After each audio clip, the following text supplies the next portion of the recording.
तो यही है भैया, अब तो लॉकडाउन खुलते हम तो क्या है जो नेगेटिव सीनियर है उसके ऊपर कहर बनकर टूटेंगे और वो 11 सवाल वाला मुद्दा वापिस रखेंगे। अभी मैंने क्या 800 निवेशकों की लिस्ट बना रहा हूँ, प्रिंट निकलाऊंगा और वो मेरा जो पॉजिटिव सीनियर है दिनेश गुप्ता उसको दे के आऊंगा और 11 सवाल का वो पन्ने दे के आऊंगा। या तो 11 सवाल के जवाब दो या फिर पैसों का इंतजाम करो ब्याज ब्याज सहित।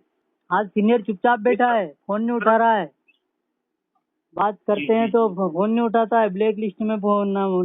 और जब कंपनी चालू थी उस समय पे फलानी जगह मीटिंग है, इतने टारगेट करोगे तो ये मिलेगा, इतने एजेंट जोड़ोगे तो ये, इतने प्रमोट एजेंट करवाओगे तो ये मिलेगा। आज वो हरामखोर सीनियर चुपचाप क्यों बैठा है, फिर साथ क्यों नहीं दे रहा है? वो सीनियर की तो सारी गलती है इसमें। और वो निर्मल सिंह भंगू हरामखोर, वो आज 3,000 रुपये रोज की दारू पी के ना घर में ऐश कर रहा है ना, अपने को बता रहा है कि वो जेल में है। कोई भी इंसान अगर जेल में रहता है, कोई भी इंसान को सजा हो जाती है, जेल में रहता है, तो क्या जेल से बाहर आने की कोशिश नहीं करता है क्या? 4 साल से ऊपर होगा ना उस निर्मल सिंह भंगू को। अभी आपको जेल हो जाए या मेरे को जेल हो जाए किसी कारणवश, तो उसका समाधान नहीं करेंगे क्या? जेल में सड़ेंगे क्या अपन?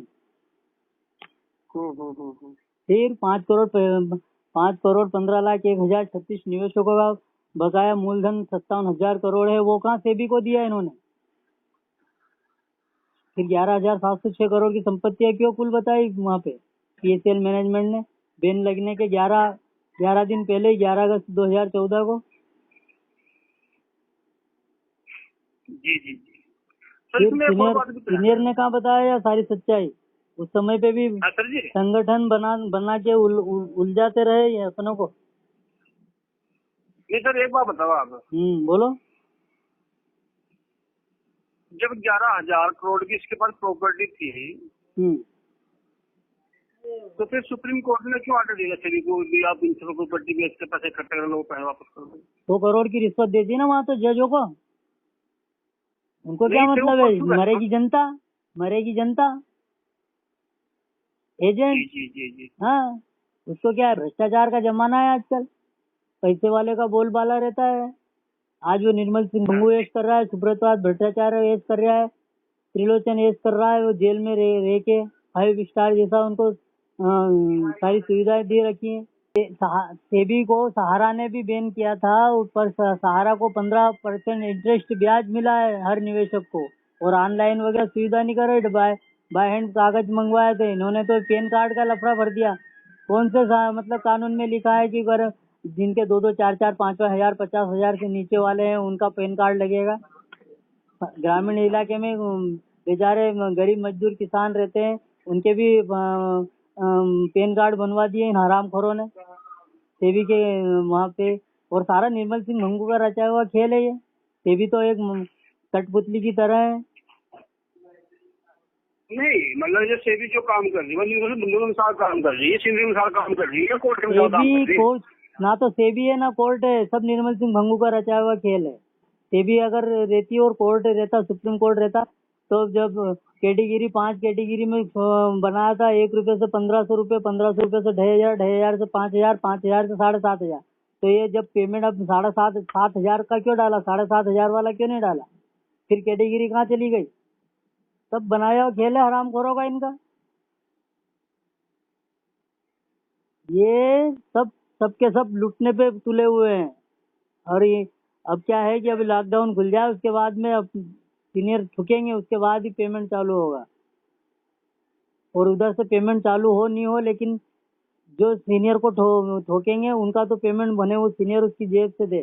जेब से क्या, वो उसके पास में गाड़ी बंगले वो सब निवेशकों के पैसे से खरीदे हुए हैं उसके पास में, तो अलग से खरीद के लाया क्या? वो सब पल्स से कमाया था उसने पैसे। मात्र 11,000 करोड़ की संपत्ति है, उसी के कागज पे वो 92 पेज के प्रश्न सेबी के आर्डर पे लिखा है कि 57,000 करोड़ रुपए देना है और 11,000 करोड़ की कुल संपत्ति, ऐसा लिख के दिया है कंपनी ने सेबी को। सरकार को थोड़ी नहीं चिंता है, उसको चिंता है निवेशक को, चिंता है एजेंट को जिसने पैसा ले लेके कंपनी में सीनियर के कहने पे जमा किया है।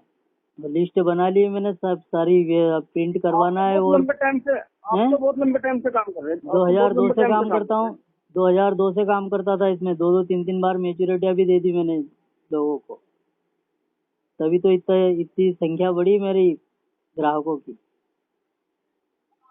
सेल्फ बिजनेस था मेरा।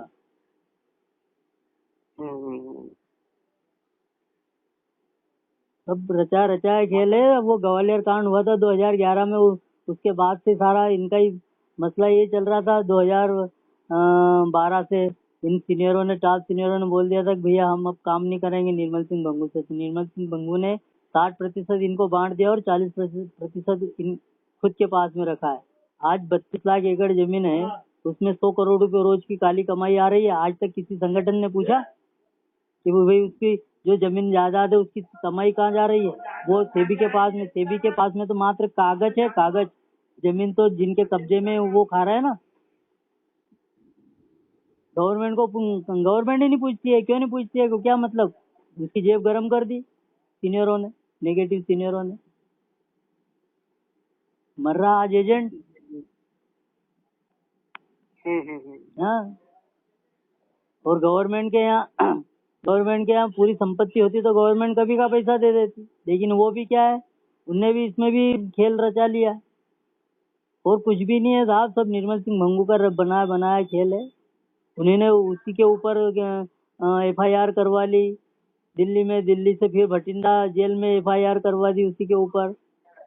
इसके बाद में तुम्हारा 2012 में, जब ये 2011 में ग्वालियर कांड हुआ था, उसमें सब एडवांस रिफंड बांट दिया था 4000 करोड़। तब उसके वो कलेक्शन करने के लिए लोगों को भ्रमित कर करके जो लोग ये काम कर रहे थे उनको आश्वासन दे के कोई सी कंपनी, विटल सी आ गई, मैक्स मेरी आ गई, नवकेतन आ गई, किसान आ गई, लोटस आ गई, इसी कंपनियां में भ्रमित कर करके गुमराह करते रहे ये।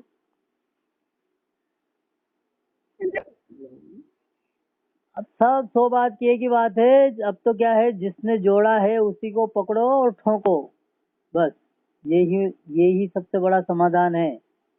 गवर्नमेंट सेबी के भरोसे बैठे हुए तो मात्र 100 लोगों में से 10 लोगों को पैसा आएंगे, वो भी 20-30 साल में। सारा लिखा हुआ है 11 सवालों में। 1983 से कंपनी चल रही थी और कंपनी के नाम पे संपत्तियां कितनी है, अदर लोगों के नाम से कितनी है।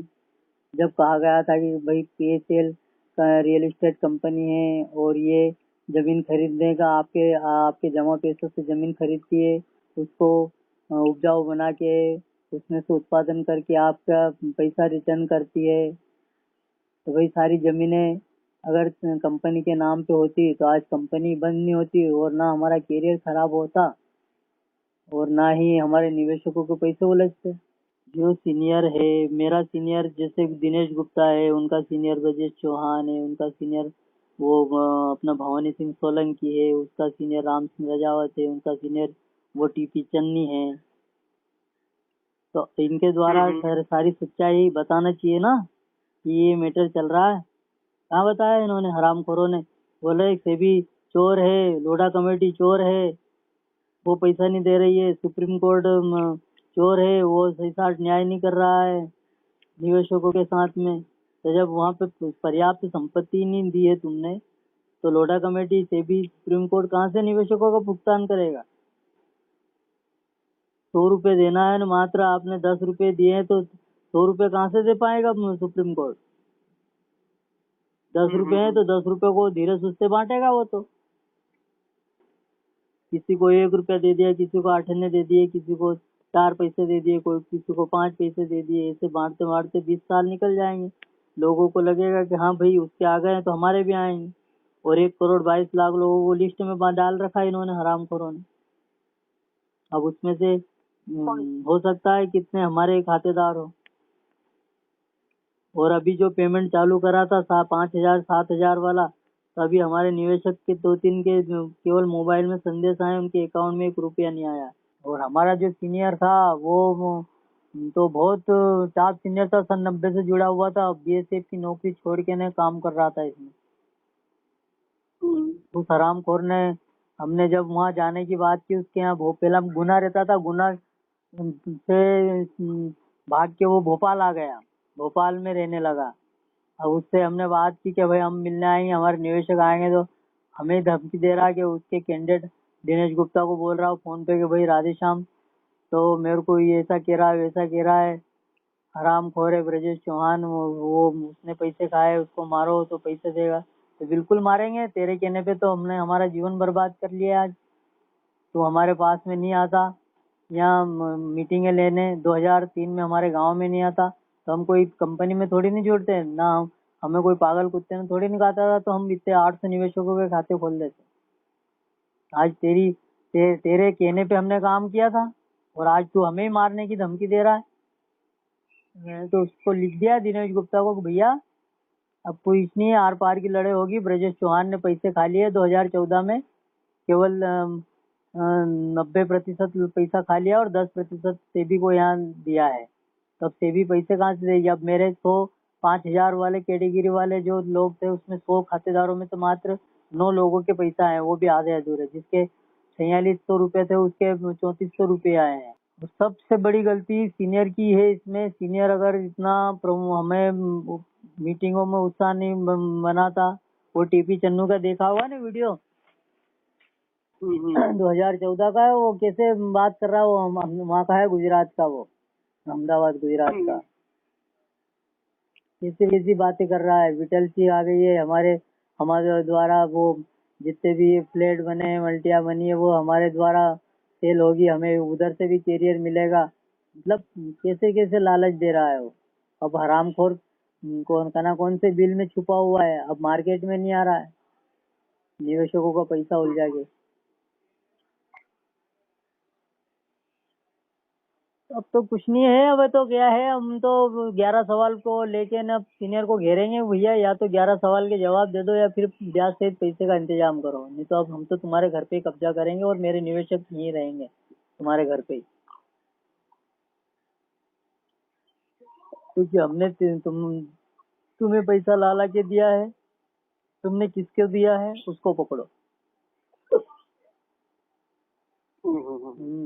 ठोकेंगे भी सही। अब तो क्या निवेशकों को मैंने तो सारी सच्चाई बता दी भैया, 1,22,00,000 लोगों को ब्लैक लिस्ट में डाल रखा है।